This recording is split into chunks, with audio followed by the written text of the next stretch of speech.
Badge of the Chief of Police as a symbol of public faith and trust, as a symbol of public faith and trust, accepting full responsibility for performing the duties of the town of Apex, for performing the duties of the town of Apex, Chief of Police, and will be true to the ethics of the law enforcement profession. So help me God. So help me God. Congratulations.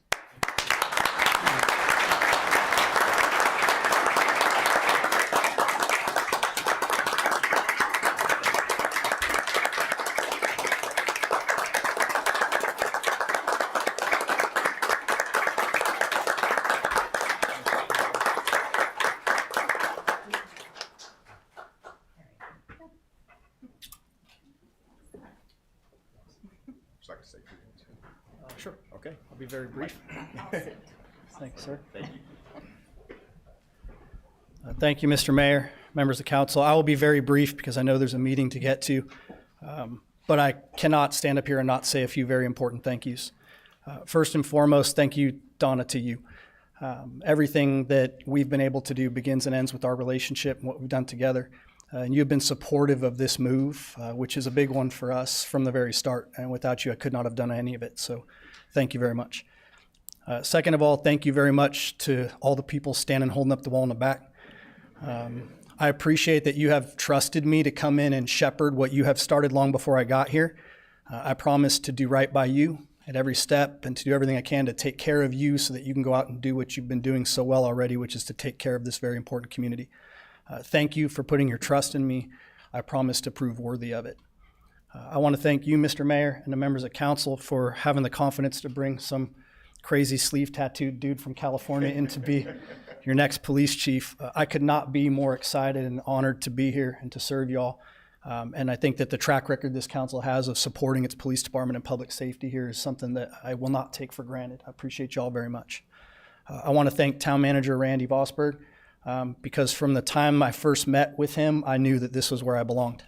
I think there's tremendous alignment there. I'm very excited to see where the town goes under your leadership, Randy, and to be a part of this journey moving forward.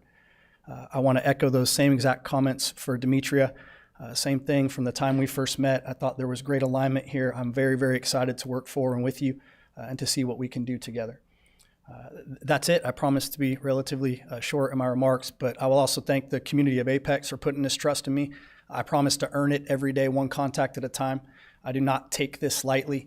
The gravity of this assignment sits with me very heavy, and I promise to work very, very hard to prove worthy of what you've granted to me. So thank you very, very much.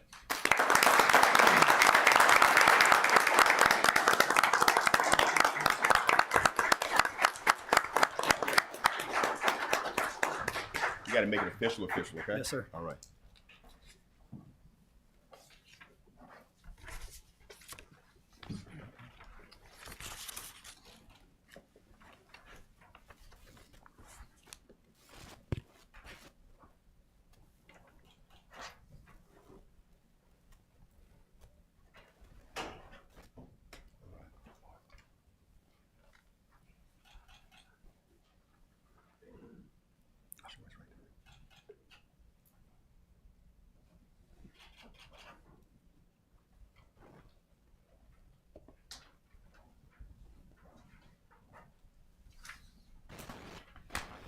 All right, it's official now. Thank you, sir. Thank you, sir. Appreciate you. All right.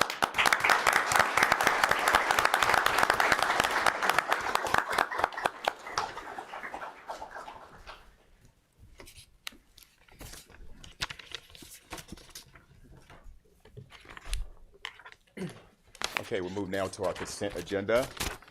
Are there any changes to the consent agenda before approval? If not, is there a motion to approve as presented? Make a motion to approve. Zegerman motion. Second, Killingsworth. All in favor, say aye. Aye. Opposed? All right, motion carries unanimously. We'll now move to updates by Town Manager Randy Vosberg. Thank you, Mayor. I gotta say, I'm so excited. My son was a part of the pledge, and we had our new chief sworn in, so a lot of good things to start our meeting. So I just have three things that I wanted to share with you. The first is an update on our Mason Street building. You may or may not know that facility is still presently closed. We did have what I'll call a major breakthrough today. The gas company has discovered that there is a gas leak that they are in search of. So that's good news on that front. The mystery is heading in the right direction to being solved. They had several crews out today. They are working very diligently to get in and figure out where that gas leak is. So hopefully that'll resolve our issues for that facility.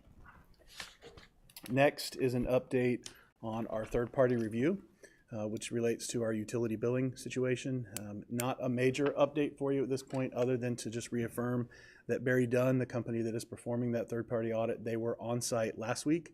They will be on site again next week with the data, and we've had some transitions of our systems that put us a little bit behind. So we are looking for March. We had originally talked about the end of February, beginning of March.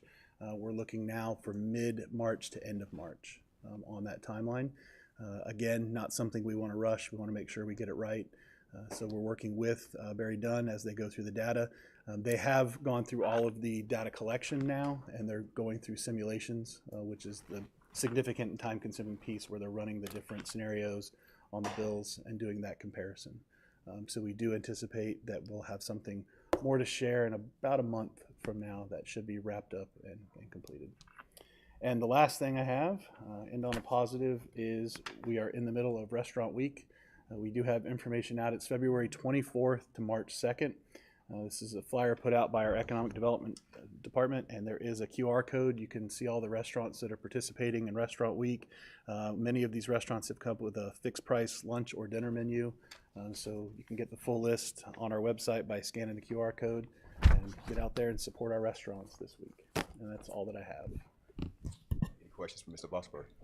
Just one question with regard to the Mason Street building. I know that had been a significant amount of work on our part to identify this leak. Is there an opportunity for us to be able to perhaps get some reimbursement for those costs that were endured by us simply because we kept saying it's a problem? So I will partially look over my shoulder, but Lori and I were having that very discussion right before the meeting because we have spent some significant, I won't not overly state it, but we've spent some money and some time trying to get to the bottom of this and to find out that a lot of it could be driven by a gas leak that we've been trying to cue them in on for a little bit. So we are going to work toward that and see if there's any ability to recover. And I know Lori's going to look into that as soon as we kind of get through this piece of it. We'll regroup and see if we can do that. Thank you so much for that update. Move now to setting a regular meeting agenda. Are there any recommended changes before approving the meeting agenda?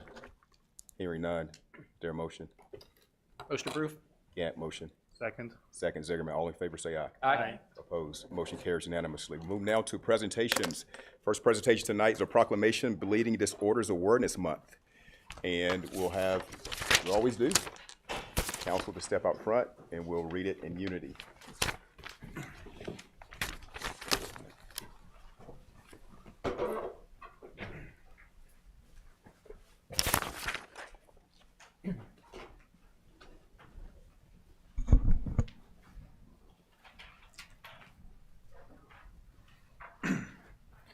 All right, thank you, Mayor.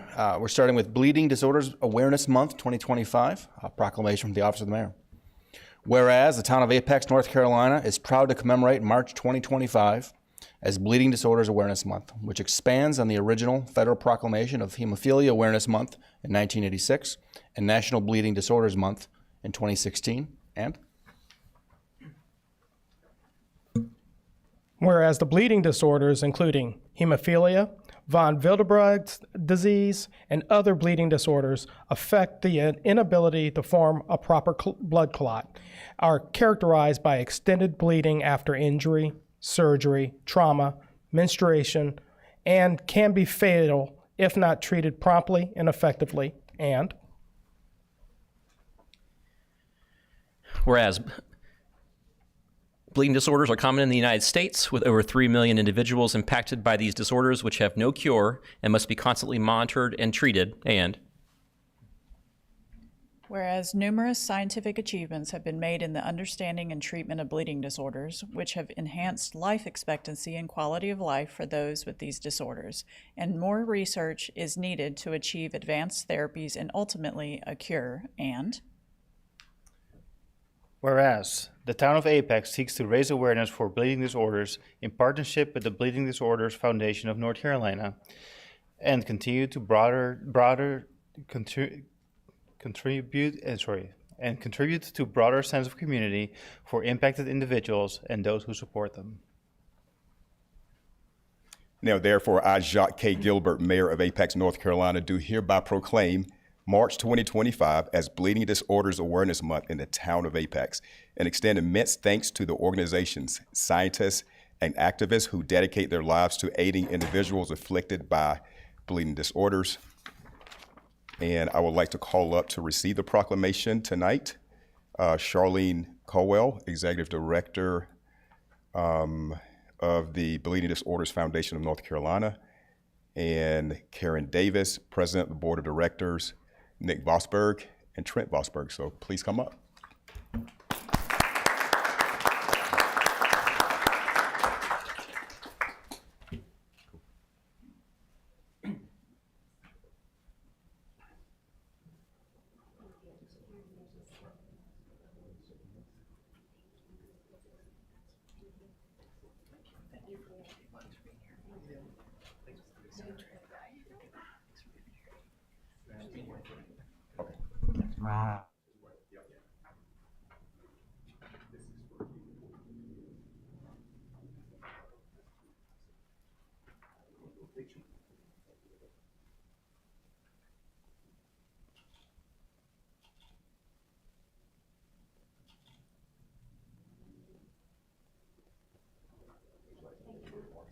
Thank you for recognizing us each year. We appreciate it.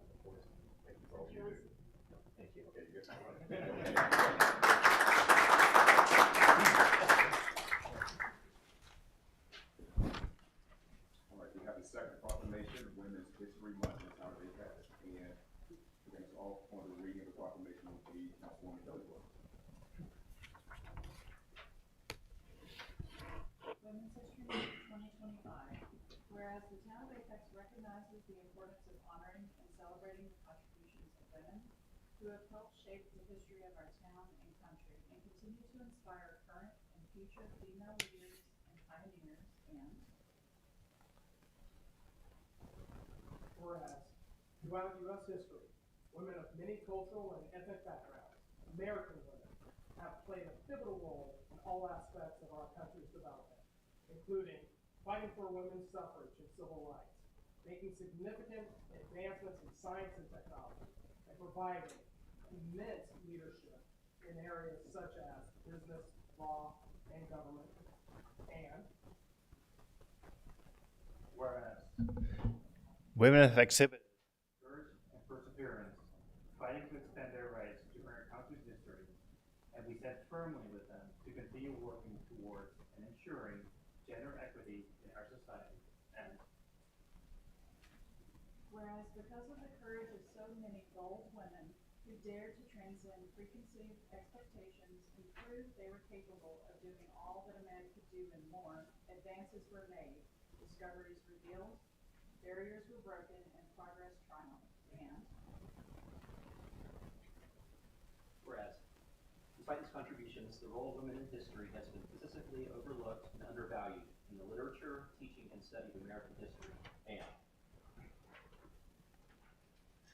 Whereas the town of Apex is proud to host several events for Women's History Month, including a learning lunch focusing on women in politics, featuring Councilmember Audra Killingsworth, former Councilmember and current Wake County Commissioner Cheryl Stallings, and North Carolina State Representative Julie Von Haven on March 19th, and a Game Maker Showcase featuring a panel of female leaders in the video game industry on March 22nd.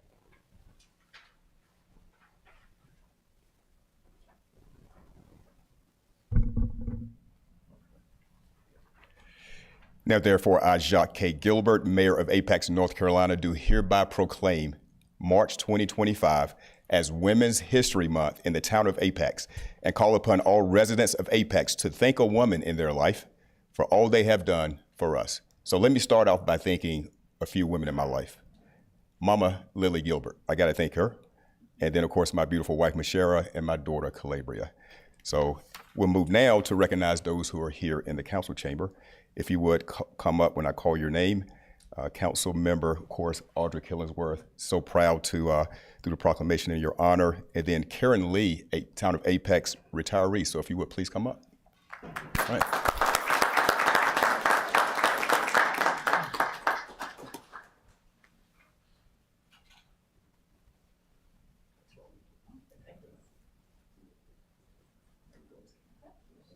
Let's take a picture. What an honor. Thank you all so much. Okay. I'm enjoying this. Thank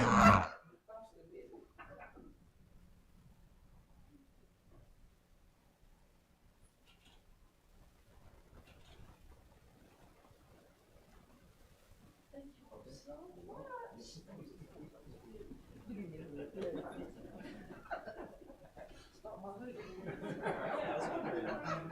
Thank you so much. There it goes. Okay. Okay, we also want to recognize more recipients of this proclamation. Town Attorney Lori Hoey, Assistant Town Manager Demetria John, Planning Director Diane Ken, current Planning Manager Amanda Bunce, and then the Deputy Town Clerk Ashley Gentry. So please come up. Excellent.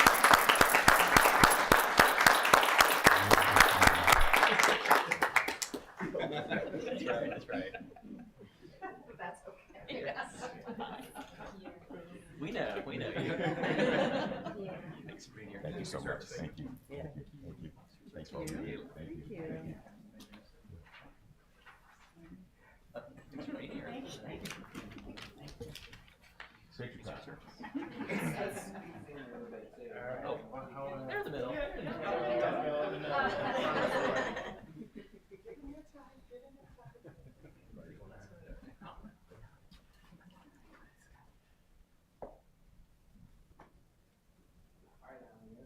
Yeah. Trying to straighten up.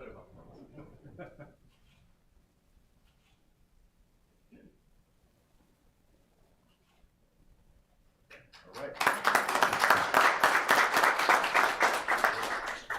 Good.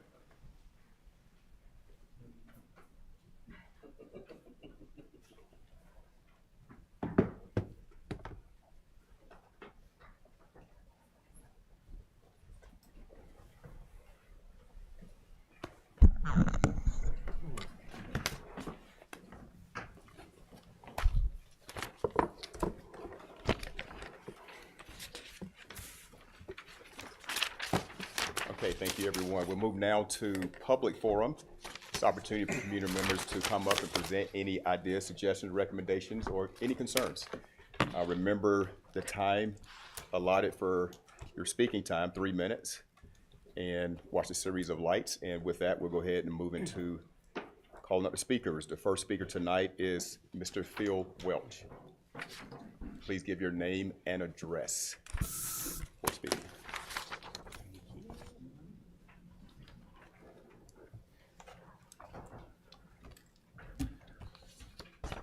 Good evening, Mayor, Town Council members, town staff, and public. My name is Phil Welch, and I live at 1471 Big Leaf Loop in Apex. I want to point out two promising recommendations from the 2021 Affordable Housing Plan. The first is support for first-time homebuyers. In the fiscal year 24 annual housing report, it says, quote, analysis of homeownership will be included in the housing plan update scheduled to begin in November 2024. I mentioned this recommendation during a focus group I attended on the housing plan update recently. I call this to your attention because I believe what we need is an actionable plan to implement this recommendation rather than another analysis. First-time homebuyers include young singles and couples with or without children who may fill essential jobs in healthcare, schools, and stores, and as early responders. They may be renting apartments and struggling to save a down payment to buy their own homes. The two parts of this recommendation include homeownership counseling and down payment assistance.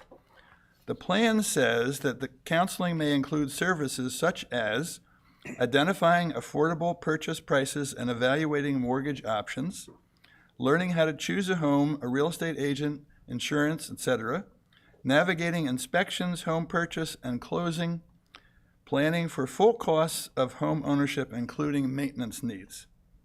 These services would not need to be provided by town staff. They could be outsourced to local organizations, including nonprofits such as Habitat Wake or DHIC, local financial institutions such as credit unions, state agencies such as the NC Housing Finance Agency, and faith-based organizations such as White Oak Foundation. Turning to down payment assistance, this can reduce the upfront costs of home ownership by providing income-qualified households with a forgivable loan or grant to cover a portion of the down payment and closing costs. Together with homebuyer counseling, down payment assistance can help low and moderate income households find stable housing and build wealth through home equity. The other recommendation I want to point out is labeled Affordable Housing Advocacy Partners. The idea for this was for the town to develop partnerships with pro-affordable housing advocates to coordinate an education campaign. The housing fairs presented in 2023 and 2024 are two examples. As an advocate for more housing choices, I'm ready, willing, and able to work on these proposed education campaigns. I'd be happy to discuss any of these points with you. Thank you. Thank you, Mr. Welch. Elizabeth Stitt.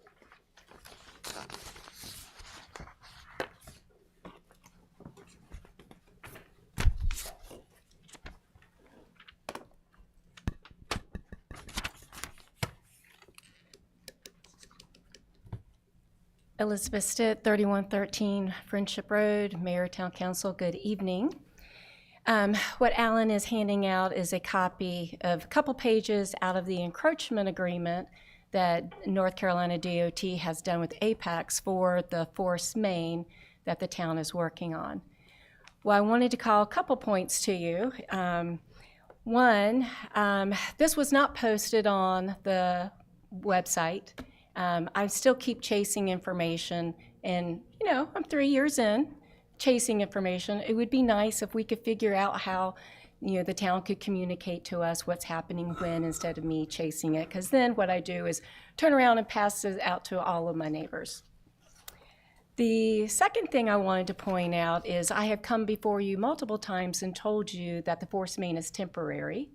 And if you look on the second page where I've highlighted number 11, and I quote, "This approval for the sewer mains located within the control of access right-of-way parallel to US 1 are temporary, and the town agrees will be relocated outside of the NCDOT right-of-way in the future."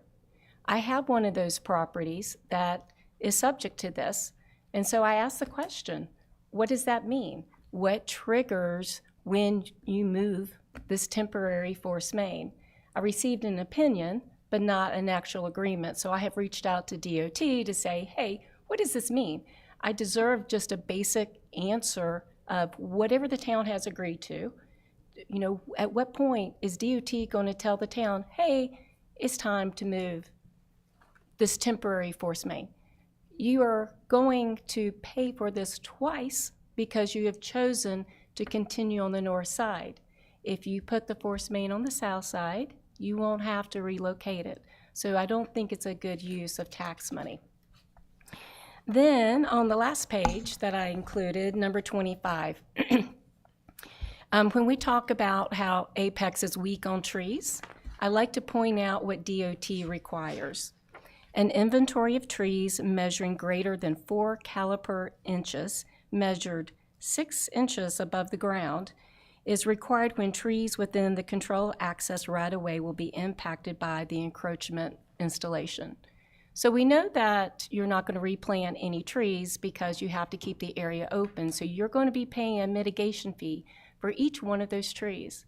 I would love to see Apex live up to what the standard is for DOT, 4 inches, because we cut down many trees that are 4 inches that never get counted at all in the town's policy.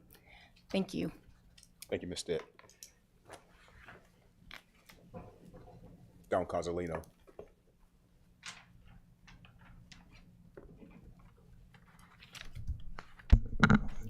Dawn Cozzolino, 3632 Bosco Road. Good evening, Mayor, Town Council. So I've been working on analysis, and it's taken me a while, but it's on all the traffic impact analyses, or traffic studies, people call it, along our corridor of old US 1. There's quite a bit of a development going on, and I want to go back a couple of decades, because this is before your all time. So in doing that, it's not fun work. It's taken a long time, but I promise I will come up with the analysis and present it to you. The key metric in all of this is new trip generation. Okay, what does that mean? It's just simply how many vehicles are, on the road in the traffic network on a 24-hour period. Okay, and that's due to the new development, right? Whatever's going in there. It could be housing, it could be office, retail, et cetera. It's all baked into the numbers. We know that DOT crash reports for our area continue. We continue to see them, I should say. So that's going to continue. But yet what happens is we see these traffic impact analysis selectively done on certain developments, and they're kind of shelved and forgotten about. I don't want to do that. I want to aggregate them because you've already met your numbers in terms of you've already triggered enough TIAs that every development going forward would need something. And the reason I say this is because our area, our community deserves a fair evaluation of the situation. And especially Kelly Townhomes is going to talk tonight. You're going to probably approve it because you approve, all the developments you're for developing. But what I want to add is instead of, what you could do good with your pen and paper is to mandate they do a traffic impact study, because we already have the mixed-use Holland Road development, and that is, we see the trees coming down. It's hard. It's actually hard to drive by that in Gracewood. And I looked at that TIA, and okay, there's no build out on that road. We're going to have a traffic light, as you guys know. There's going to be a middle lane. But it's going to add 11,920 new trips, and that was done years ago. So I don't know where we're going to end up here, and I really hope there's a vision, but I hope you instill this practice of requiring, no matter what it is, any new development needs a traffic study. And I would think DOT would agree because it's their secondary road. Thank you very much. Thank you. All right, that closes our public forum. Thank you to all who came out to speak this evening. We'll move now to public hearings. We'll start with public hearing 1, annexation number 796, 2132 Kelly Road, presented by Diane Ken. All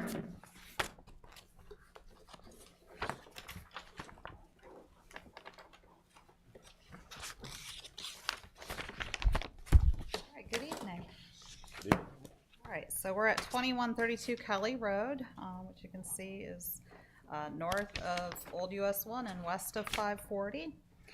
This is a single-family property, and it's on 3.189 acres. They are requesting annexation in order to get town utilities. They are requesting it due to a well failure. Staff does recommend approval. All right, questions for Ms. Ken? Hearing none. Thank you so much. Go ahead and open up public hearing for this item for comments. No one signed up to speak. Public hearing is closed. It's back to council for possible recommendation or motion, to approve.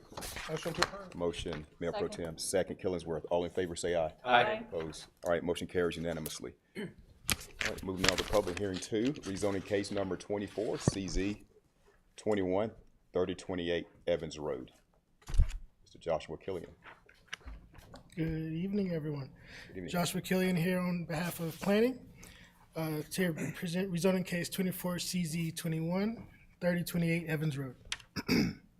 This property is located on the west side of Evans Road, just north of the Hume Olive intersection. It's 2 parcels north of the intersection. The property is only 0.76 acres and is currently vacant. The current zoning of the property is rural residential. The land to the south, west, and north are all a continuation of rural residential. And across Evans Road to the east is planned unit development, conditional zoning, Currently, there's approved subdivision plans for townhomes as part of Friendship Village. The applicant is proposing to rezone the parcel to medium-density conditional zoning. Many of the standard architectural zoning conditions are being offered with this rezoning, along with the limitation of one driveway off of Evans Road and a maximum of 2 resulting lots should this parcel be subdivided. The applicant held 2 neighborhood meetings, the first on November 21st, 2024, and the second on January 21st, 2025, and those neighborhood reports are in your packet. The rezoning case was exempt from meeting with the Environmental Advisory Board per the UDO, and Apex housing staff did not make a recommendation for affordable housing due to the size of this rezoning. A Wake County Public Schools letter of impact was received for this rezoning case and indicates that schools at the middle school grade level within the current assignment area are proposed to not have sufficient capacity for future students, and that transportation to schools should be anticipated. School reassignments within the next 5 years may address concerns at the middle school grade level. The 2045 land use map identifies this parcel as medium density residential, and the proposed zoning district is consistent with that land use classification. Planning Board heard this rezoning case on February 10th, 2025, and unanimously recommended approval with conditions. Their conditions were generally to make this rezoning fully compliant with adopted plans. Planning staff recommends approval of rezoning case 24CZ21 with an additional staff recommended zoning condition, and I'll read that.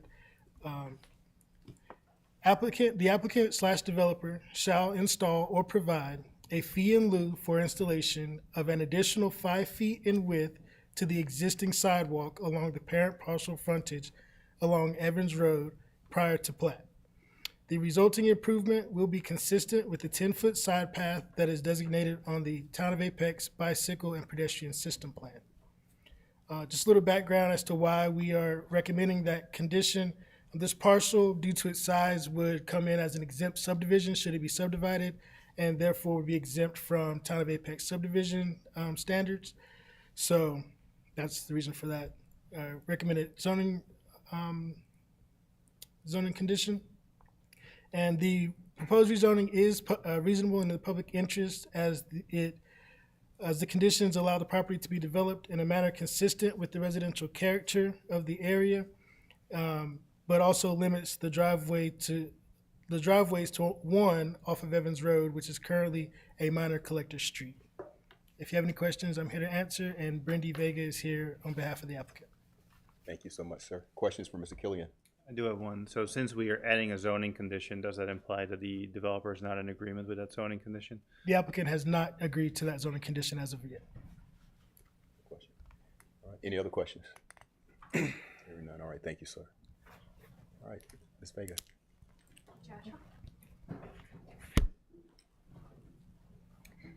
Good evening, Mayor and members of the council. My name is Brendy Vega. I am with Withers Ravenel and representing Reverend Alonso Wilson with ATM Development, sitting here.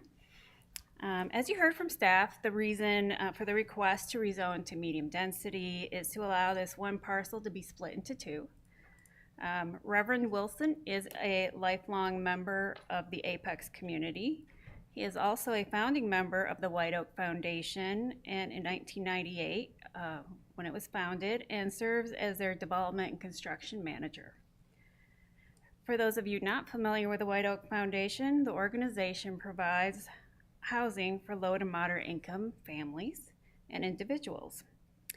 Reverend Wilson, as we would say, has a little side gig, and he has taken it upon himself to develop homes at a small scale and help others in this community to navigate through the complex development process through his LLC, ATM Development. Through the White Oak Foundation and ATM Development, housing units have been built to serve the Apex and Cary community. Reverend Wilson does this and at a smaller scale than the larger developers that come before you. As some of you may know, this parcel is in the heart of the Friendship community, where many lifelong residents and landowners reside, amongst those they have welcomed into the community. The parcel in front of you today is not just helping provide 2 new homes in the Friendship community, but is also assisting one of the original property owners build a home. Reverend Wilson's skills and experience are valuable to the residents who cannot navigate this process themselves. To address the condition requested by staff to pay a fee in lieu for the sidewalk, we can offer the condition if it's the wish of council. The existing 5-foot sidewalk is there now to serve the community. Adding sidewalk could increase the price of each home between $4,000 to $5,000. And that's why we have not offered it, but we are prepared to if it's the wish of council. And so thank you for your time. We appreciate your consideration for this rezoning request. Thank you, Ms. Vega. Any questions for Ms. Vega? Yeah, I had one. Thank you, Mayor, and thank you, Ms. Vega. As you know, the zonings follow the land versus the person. So if the person changes, we have the zoning that stays with the land. And as you know, this parcel is very close to many schools, has a lot of pedestrians, a lot of cars in the area, presumably more in the future. I expressed to you offline my concern that a parcel by parcel development of this particular corner is a bad idea, I think, and developing this one by itself, I think, may encourage or lock in a parcel by parcel development of this entire corner of the intersection. So what's your response to my concerns about pedestrian vehicular safety if we have driveways on New Hume Olive and Evans? Ms. Shirley lives in this home here and is willing to provide an access easement to her, I believe that's her sister behind there. Her sister, this is her property, and her desire is to build one home there. So the sewer, which is located in this subdivision to the north, would come through the sister's property here and would probably go through an easement on Ms. Shirley's property. And Ms. Shirley has no intention of leaving or developing her property. These property owners have no intention of doing anything with this. So Alonzo would like to provide 2 homes and sell them to the community. Yes, the possibility is always there that the zoning could, that they could sell at some point, but we have no control over that. We only have control of what the current residents want to do right now, and so this sister here wants to build a house on her property with an easement through her sister's parcel. And Alonzo would bring the sewer through to serve that house and these 2. And we have talked to Mr. His name is escaping me right now, but he's on the corner, and he wanted to do medical office there, but understands now, after talking with staff, that it's too close to the intersection for that. So we have communicated with him, and he's considering building his own house there. So these 3 parcels are owned by sisters in the same family. Did you consider in the rezoning building like a proper street instead of a driveway that would serve these 2 houses, so that all the other houses in the parcels in the area could be served by that street? Yes, and as you probably know, that's cost prohibitive for a small developer. I understand. It's just if the kid gets hit, then it'd be a great deal for the town in the future. Yes,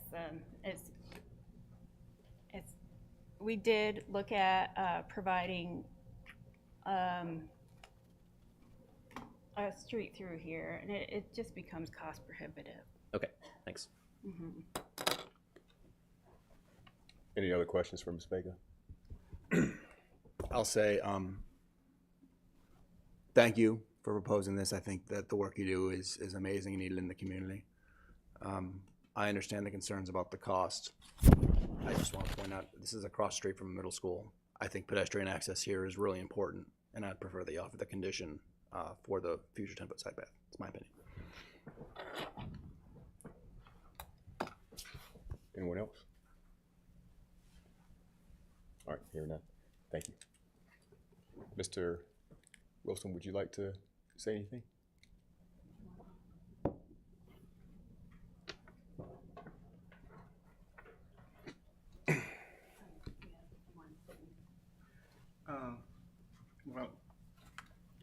Yes, first I'd like to say thank you, Mr. Mayor and Council, for entertaining my proposal. I think it would be a benefit to the community, and again, as Brenda has said, our objective is to try to help out in some small way to provide housing, but we do want to be amenable to the safety of the community and what the community needs. As far as the condition, if that's what it takes to make it work, then I'm amenable to that. Again, thank you, and I ask that you do support this approval of this zoning. And I just want to thank you for all the work you've done in the community for so many years. So keep up the good work. Thank you. Yes, sir. All right. Okay. All right, we'll go ahead and open up the public hearing for this item. No one has signed up to speak, so we'll close public hearing and it's back for discussion and action. I want to echo, I think, what both Councilmembers Gant and Mahaffey are getting at. This is a property located near a complex of schools, and I do worry about the pedestrian safety, right? Pedestrian and bicycle safety. You know, in the future, I'd like to see more kids ride their bikes to school, and so this 10-foot side path is going to be integral to that infrastructure. So I want to ask for that additional condition to be added, you know, for you know, condition for approval. I'll say this, I didn't hear that the applicant was opposed to, you know, had any strong objections to the condition. It appears that the intent of the applicant is to try to do things in a manner that would not only enhance safety, but recognizing the larger goal of what's trying to be built here, ensuring that there's safety, or at least that's what I heard from the applicant. So I feel as though it would be best to frame the applicant's desire as, you know, it would be cheaper without the conditions, but they're not opposed to the conditions. So I'm willing to support it with the conditions. I also, you know, I would appreciate the condition as well. I specifically appreciate kind of these large lot, you know, smaller builds like this in this area, so that, you know, more traffic is not contributed to this particular area. So that much I appreciate, and I appreciate, you know, kind of maintaining that character around that area. So thank you very much. Make a motion to approve. Okay, one second. Condition, yeah. Thank you. Okay. Yes, this condition is what I read, word for word, so. Okay, thank you so much. All right. So I'll make a motion to approve with the added condition. All right, motion approved. Second. All right, second. Mahaffey, all in favor, say aye. Aye. Opposed? No. All right, motion carries 4-1. Thank you so much. Thank you.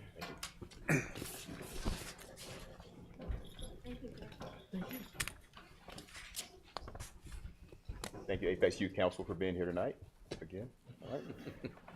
We're moving now to unfinished business and rezoning case 24CZ 17 Kelly Road Townhomes, continued from January 28th, 25. Alrighty. Joshua Kelly. So I'm gonna follow the lead that you all had with Lauren and not give a full presentation? Correct. All righty. So the zoning condition that is being offered for this, the applicant has agreed to offer an affordable housing zoning condition. It is word for word the same zoning condition that was offered for the Green Level Towns 24 CZ 15 rezoning. Are there any questions for myself at this time? Just to be clear, that pardon, that zoning condition is the condition that we have within our affordable housing plan, correct? Can the applicant respond to that? Somebody- I'm not sure if it's She can. exactly word for word.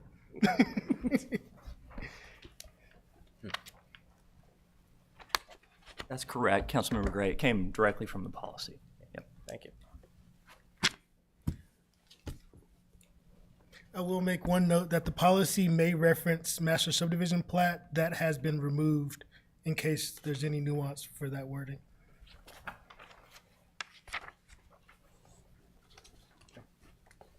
Any other questions for Mr. Killian? All right. Thank you. All right, thank you. Is there a motion? Motion approved. Motion Mahaffey.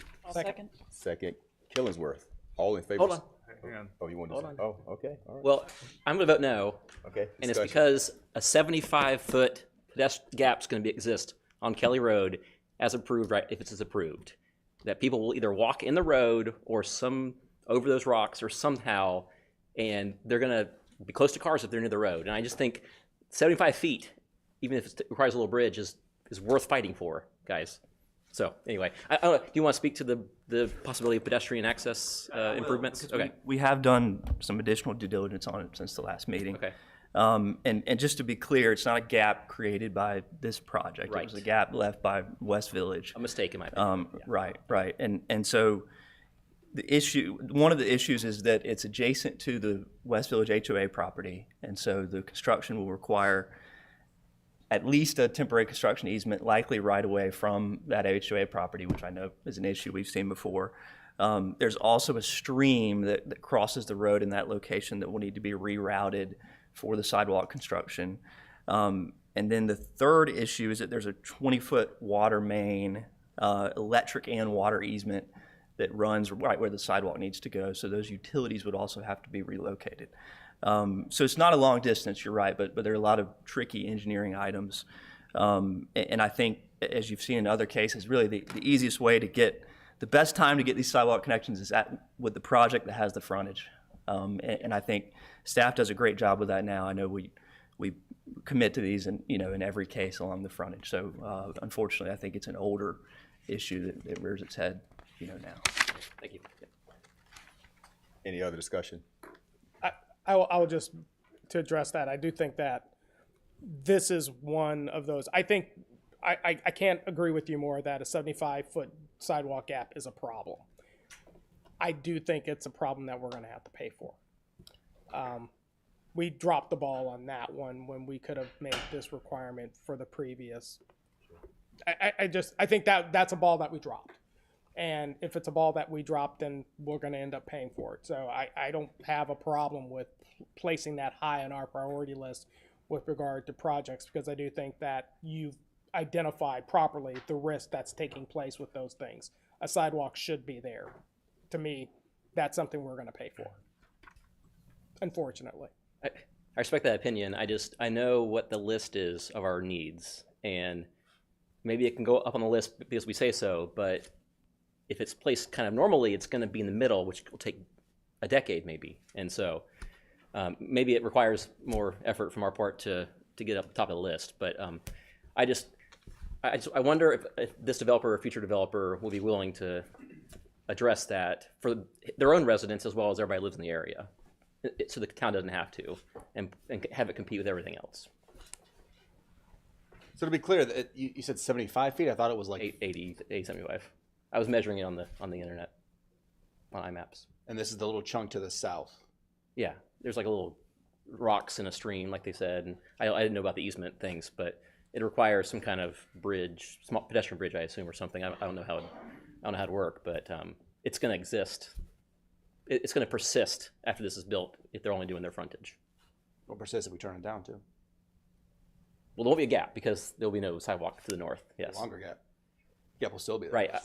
I'm imagining alternative universe where a future developer would actually do this fill in this gap for their own residents, if anything else. So what we are essentially betting on is that somebody else will come back to us, go through this same process, and we'll say, yep, we'll pay the money for that bridge. That'd be my hope. That's my hope too. A denial would potentially encourage that to happen. And create a standing problem. I'm not sure if that solves the problem, and I think we're here to solve problems. Okay. Other discussion? All right, we got a motion and a second. All in favor, say aye. Aye. Opposed? No. All right, motion carries 3-2. All right, thanks, everyone. All right, we're moving now to new business. 2025-26 Town of Apex Legislative Agenda. Town Clerk Alan Coleman. Thank you, Joshua. Thank you. Good evening. So during the 2025 council retreat, you all received the North Carolina's legislative horizon and discussed some potential options for the legislative agenda. As part of that, we identified 6 guiding principles. Support funding to municipalities from the state, support greater flexibility and local control for municipalities, support equity and inclusion efforts, oppose removal of authority from municipalities, oppose unfunded mandates or cost shifts, oppose efforts to eliminate or reduce funding to the Powell bill. You've got a green folder in front of you. The proposed legislative agenda was included with the agenda packet. It aligns with Game Plan Apex. It is structured in the same format: welcoming community, high-performing government, environmental leadership, responsible development, and economic vitality. Just as a reminder to those watching, the town's legislative agenda is to establish clear, concise, and simple priorities that encompass a wide range of policy and capital funding efforts. Following the adoption of this, we will provide regular reoccurring updates to the mayor and council as well as the public, and annually we'll provide a report on these legislative priority items.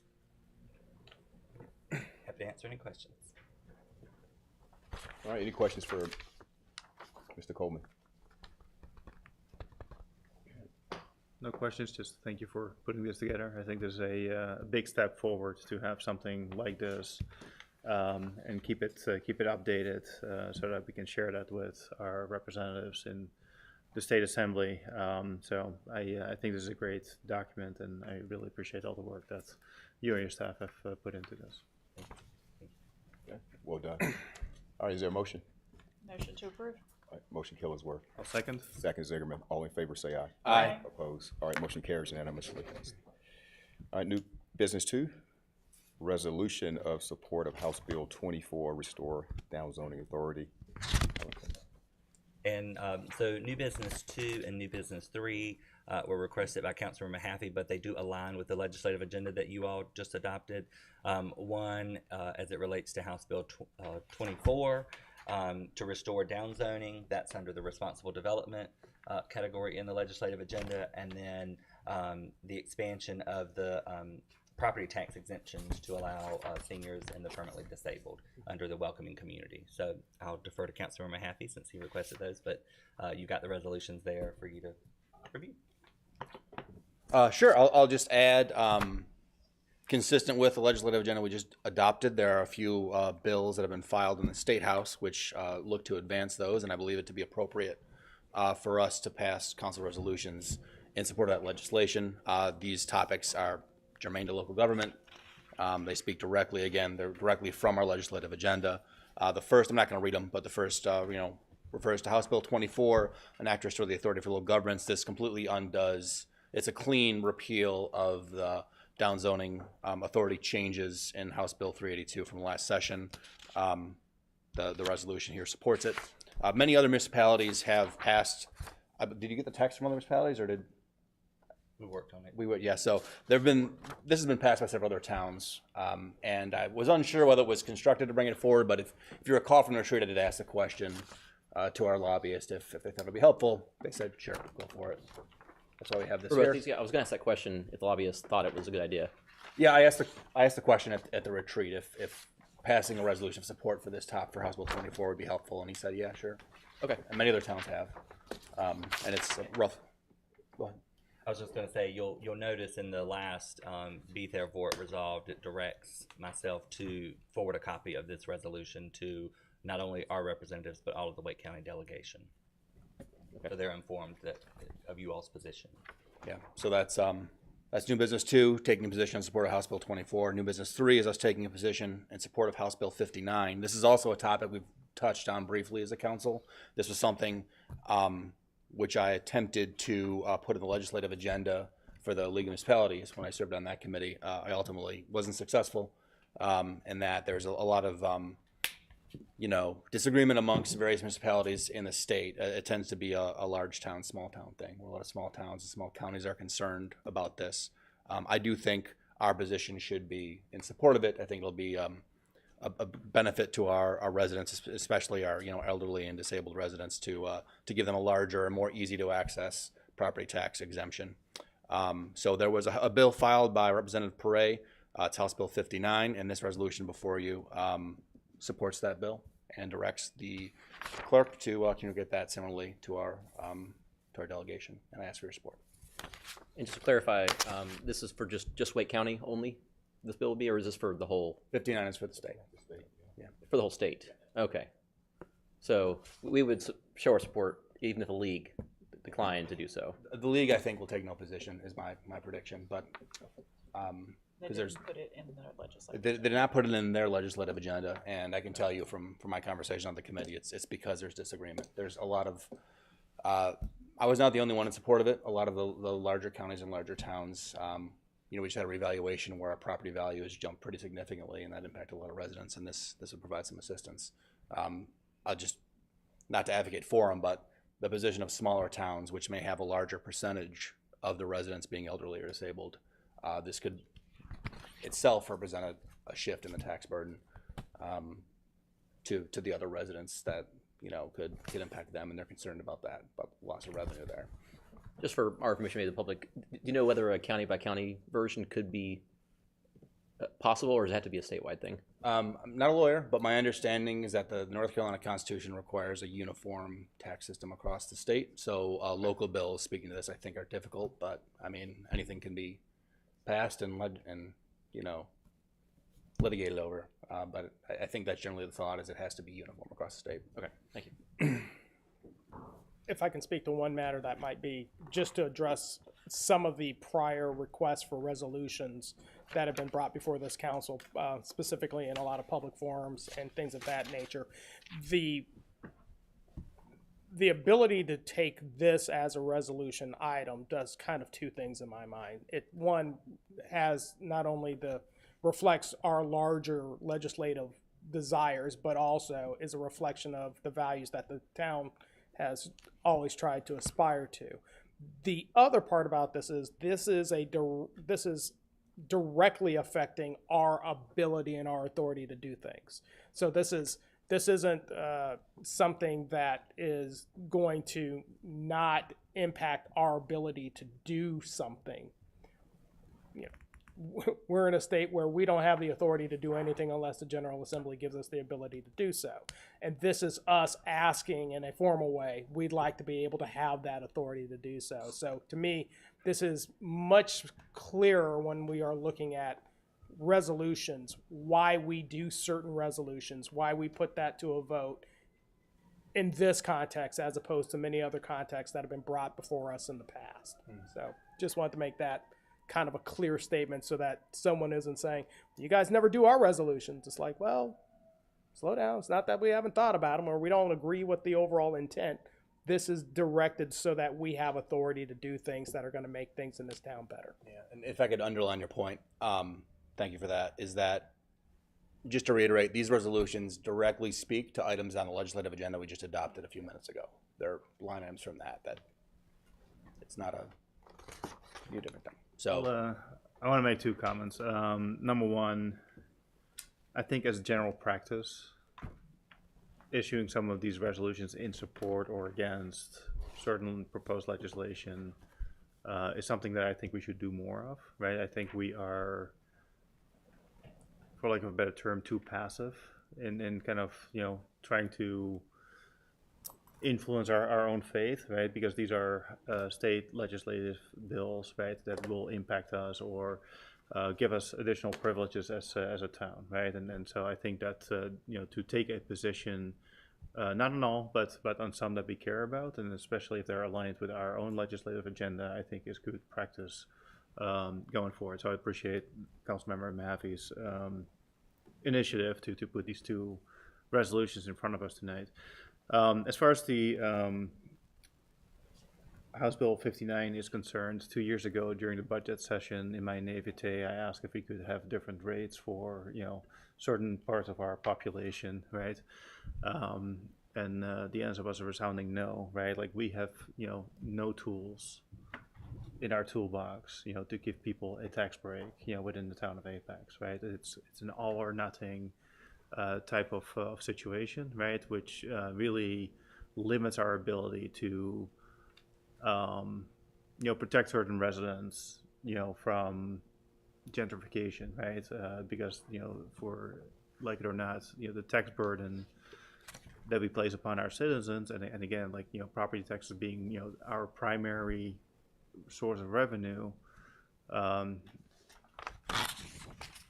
it impacts certain residents harder than others, right? And so I do think that having some additional protections or options in place for those people that are most vulnerable is a good thing. So I'm in full support of the bill as filed by Representative Beret, and our support for that initiative. Yeah, and just to be clear, if we choose to do this type of thing, it just highlights the things that we already do. We already talk to our representatives. We already advocate for and against different types of bills that come before the General Assembly. This just puts kind of a public stamp on it, saying this is where we stand for you, the residents of this town. Good point. And I think to clarify, like, I think this is important because it puts the town stamp on it. Whereas when you or I call a representative and say, this is great, that's me, Terry, council member, saying I'm in support of this. But this is saying the town of Apex, by passing this resolution, is in support of this. It's a larger declaration. I just want to say, very good points made tonight. I kind of want to go back to Councilman Zigerman's point about we don't need to be passive about resolutions. I'm very cautious about resolutions. Of course, I support these two. I think they're in line with our legislative agenda and everything, but I know we've had so many people come in and requesting those, and if it's not unanimous, I don't think it carries the voice for the entire council. So I just want to be careful about that. So going forward, if it's not unanimous, I'm not in. And of course, it requires my signature at the bottom, and I don't want my name on something that I don't support. That's just me. I'll chime in too. I'm also cautious. I share that cautiousness, and I think it can backfire sometimes if we do certain things, especially if they're perceived as partisan. But these seem like they're less partisan. It's more about town operations, and so I'm willing to go for this. I just think the passivity is actually a good thing that we do because of our position with the state. Yeah, I'd like to point, speaking to that point, I'd like to point out there was a process here. We did develop our legislative agenda with the lobbyists and consultation with them. We went through these issues at our retreat. We were all surveyed about them. And so this is coming from that process, and these items speak to that legislative agenda. So I think that's a good process to go through. And to the mayor's point about being passive or not, I think there may be a difference both in the language you use and the resolution, and you're all free to wordsmith it if you ever see these in the future as to what you'd want to add or remove, but also ultimately whether the resolution is in support of or in opposition to a bill also, I think, speaks to the passivity that you may want to address for it, if that makes sense.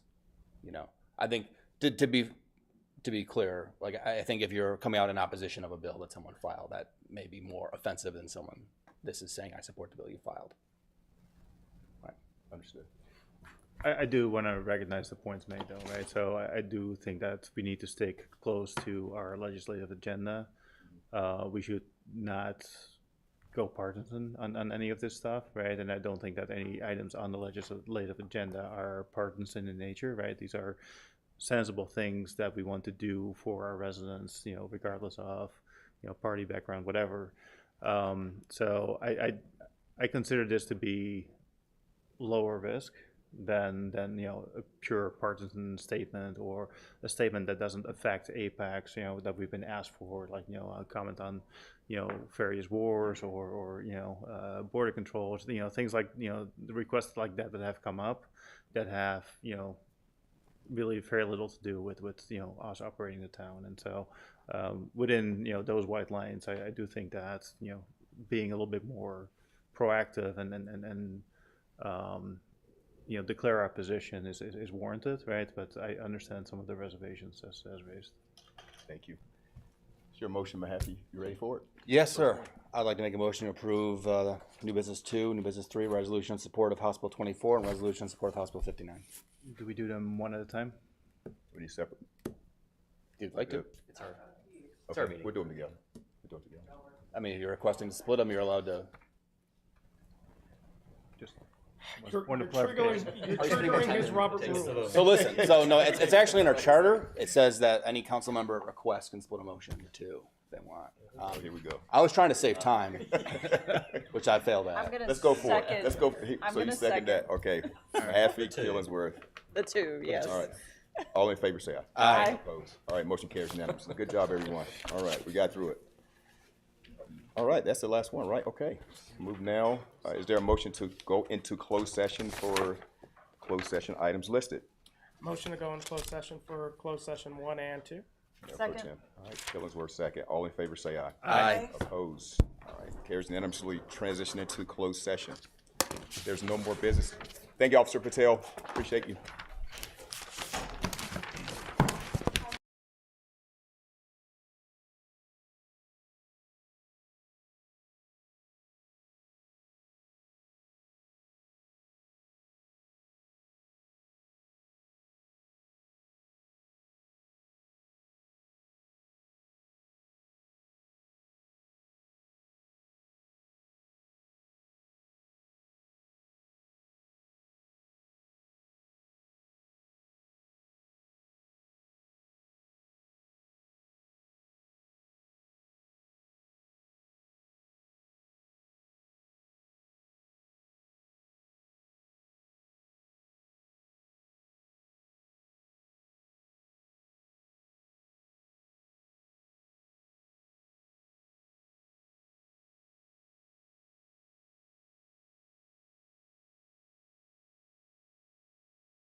right, we're back in session. Turn it over to Mayor Pro Tem. Do you have a motion? Yes, I have a motion for a resolution authorizing the eminent domain proceedings to acquire a public utility easement with regard to the Roberts Road water line. All right, motion second. Killersworth, all in favor say aye. Aye. Opposed? All right, motion carries unanimously. Second one. I have another motion for a resolution authorizing eminent domain proceedings to acquire public utility easements serving the Big Branch Basin area and the Big Branch Forest Main project. I'll second that as well. Second, Killersworth. All in favor say aye. Aye. Opposed? All right, motion carries unanimously. All right. Any more business before we're good? Mr. Vosberg, nothing? Thumbs up. Okay, all right. With that in mind, meeting's adjourned. Thank you so much.